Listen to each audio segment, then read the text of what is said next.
This is what we will create to understand the kit of Anaxa as clear as possible. To make sure you never forget how it works ever again. If you do forget, just have a glance at this mind map and everything will click immediately. Now looking at this, it surely confuses you what all this gibberish is. But if you pay attention and take part in the thought process of creating this mind map, then everything will make sense. So let's get to it. The most important thing we want to do with Anaxa is inflict a weakness type. But why? Well, so that the enemy gets inflicted with qualitative disclosure, but we can call it QD for now, which the enemy will get if he has 5 weakness types. And why do you want the enemy to have this QD? Well, first of all, Anaxa will deal 30% increased damage to that enemy. The other reason is so that Anaxa has the ability to do his automatic additional skill, which doesn't cost any skill points, and it acts as his normal skill. And this already brings us to the point of understanding how we can inflict weakness types with him,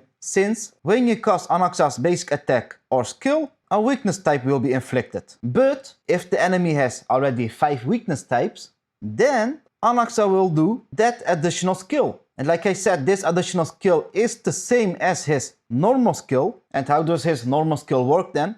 Well, it is a bounce attack, but less bouncy. And with that I mean, let's say there are 3 enemies on the field. You first select which enemy you want to hit. So let's say the middle enemy. So he will get 1 inst of damage. Then 4 bounces will come after that. And those bounces will prioritize enemies who haven't been hit yet. So we select this middle enemy. He gets 1 inst of damage. Then 4 bounces, prioritizing enemies not hit. The enemies on the sidelines are not hit. He will get 1 bounce, then the other one will get 1 bounce. Now 2 bounce left, and that will be randomized. And those 2 bounces can, let's say, go all to this enemy or to the other enemy spread out. And the nice thing is, the more enemies there are on the field, the more damage that skill will do. Okay, now we know that his basic attack and skill inflict weakness types. But which weakness types? Well, each hit, a new random weakness type will be inflicted. And that is the case for the basic attack, the skill, and his ultimate. The cool thing about his ultimate is that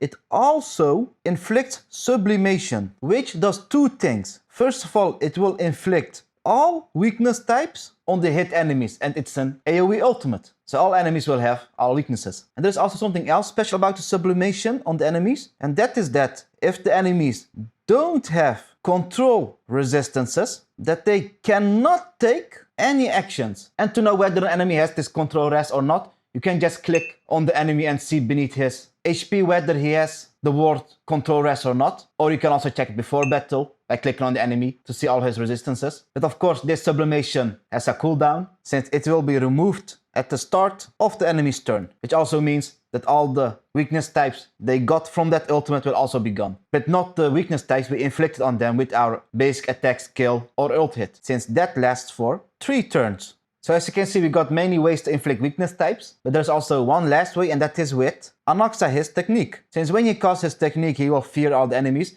and with the character you attack that enemy with, it doesn't have to be Anaxa, then all enemies will get that attacker weakness type for 3 turns. So now we already see the general flow of Anaxa. We want to favorably cast his skill the whole time because it has bounces, and each bounce inflicts a random weakness type on the enemy. And if the enemy has 5 weakness types, they get afflicted with the QD, which means we will do 30% more damage to that enemy. And if we attack an enemy who has this QD on their head with a basic attack or skill, we will do an additional skill on top of that. But we also see that having Anaxa's ult up, the sublimation then, is pretty nice if the enemy has no control rest, since that means the enemy cannot do anything for 1 whole turn. But luckily for us, getting his ult up has become easier for us, since 1, when you cast Anaxa's basic attack, we just get 30 energy for free, which is always appreciated. But also, at the start of Anaxa's turn, if an enemy has no QD, so no 5 weakness types, then Anaxa will get also 30 energy. So if there are no enemies with QD, so no 5 weakness types, that means Anaxa will get 30 energy at the start of his turn. But favorably,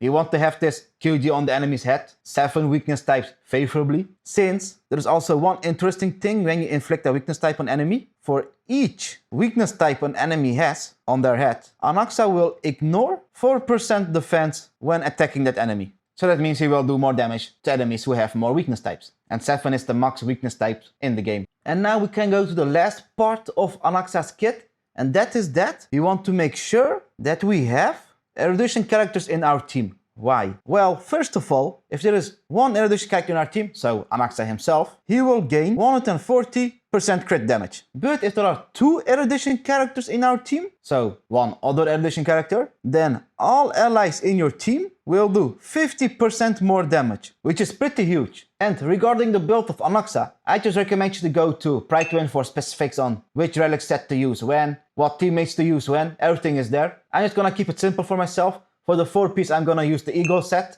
and for the 2-piece, Izumo, Dwight the Eagle set, because I want to cast my ultimate as many times as possible, so that action forward is always appreciated. And of course to keep the weakness types on the enemy up, and Izumo because I will most likely run him always with the second erudition character because of that 50% damage increase for the whole team. And for the Lightkin, I will use the event Lightkin we just got. Well, you still have like more than 2 weeks to get it, and it is just the best free-to-play Lightkin on him. And like I said, for specifics, just go to Pridewin if you want to use other light cones. But I'm just gonna keep it simple. Just do whatever you want to do. The most important thing is that you have fun. So I thank you for paying attention and see you the next time. Bye.